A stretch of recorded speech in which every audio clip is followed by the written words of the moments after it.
Hi, Allison Rasmussen here on behalf of ISEA to take more time to talk to you about self-care. The last few times we talked a little bit about Maslow's hierarchy of needs and making sure that we were taking care of those physiological needs. The actual previous time we started talking about building habits. And I'd like to talk just a little bit more about that today. When we are in this time of kind of crazy and our amygdala or the lizard part of our brain is kind of in charge, it's even more important to think about ways that we can take care of ourselves without thinking about it. So let's talk just a little bit more about how habits are formed. When we talk about building habits, or even any of our actions, it is a 4-piece response system. First of all, there's a cue. Your brain gets information that you need something. Then there's a craving, which is the reason that you feel like you need that thing that you see. You have a response, which is the action that goes along with it. And then the reward, whether it satisfies the craving or not.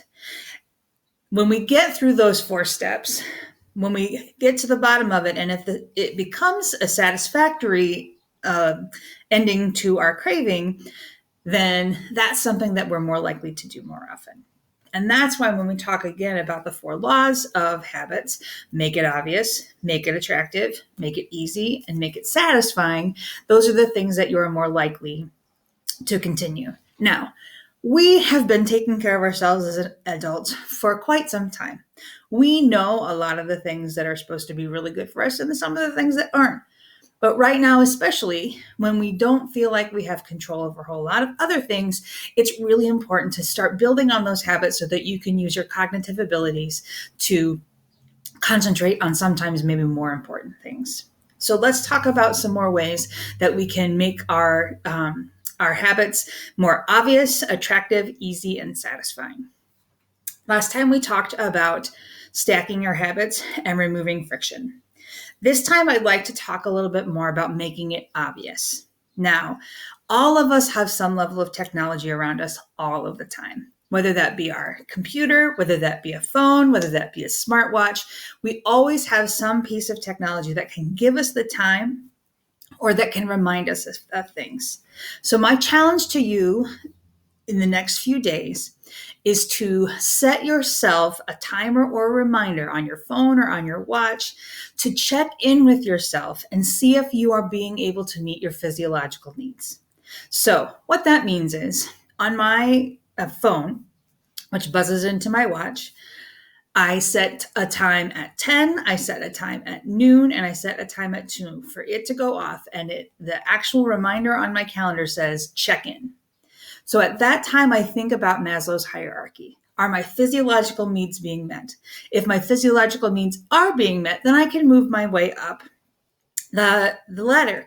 However, if they're not, I immediately take a moment to take care of those needs. For example, if my buzzer goes off around 10 o'clock and I haven't had enough to drink or I haven't even made it through one of my water bottles, then it's probably time to take care of that need. If it's 10 o'clock and I've been sitting all morning because I've been in Zoom meetings or I've been working on getting some things ready, maybe that means I need to pop up and take a walk around the house, take a tour of your vacation house right now, right? So there are lots of ways that you can think about meeting your physiological needs. Maybe you're hungry. Maybe you need to go grab a snack. Maybe you need to think about then if all of those needs have been met, maybe we look at the next step.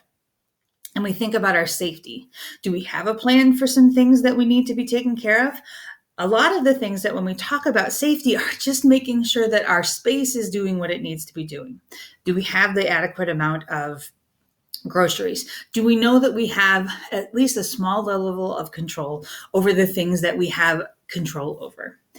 The next step up in the Maslow's hierarchy is belonging. And when we talk about meeting our basic needs, talking about those first 3 are probably the most important. So physiological, safety, and then belonging. Specifically belonging at this time when we're so isolated from other people in our physical presence is really important to think about taking time to take a time out and actually make connections with real human people. Making the phone call, having the Zoom. we have started in our family a practice of communication that comes after our lunch. So we have a little bit of a schedule to help, again, that schedule helps create habits, it creates normalcy, and it allows your lizard brain, your amygdala, to not have to worry so much about what's coming up when I know that I have a schedule to follow. So the scheduled part of our afternoon, or the beginning of our afternoon, is we have lunch, and then we have a time of communication, which is a time for my kids to Zoom or Facebook with their cousins from Western Iowa, who they very rarely get to see. But this has given them, because we have this kind of time, it's given them an opportunity to make more connections and really find that belonging. There are lots of other places that you can do this. There are a gazillion Facebook groups. Our student services staff, our school counselor, and at-risk folk have put together a Padlet. So if you are looking for a way that you can build community or start a place of belonging, Padlet is just another tool that you use. It's like a virtual bulletin board where you can post things that say, hey, I'm here and I'm doing this. I'm doing this to help take care of myself better. So being able to create those places of belonging are super important when you're talking about meeting those belonging needs. So those are kind of the make it obvious habits, make it attractive, to making sure that we continue to work on our the first 3 steps of our Maslow's hierarchy: the physiological needs, the safety needs, and the belonging needs.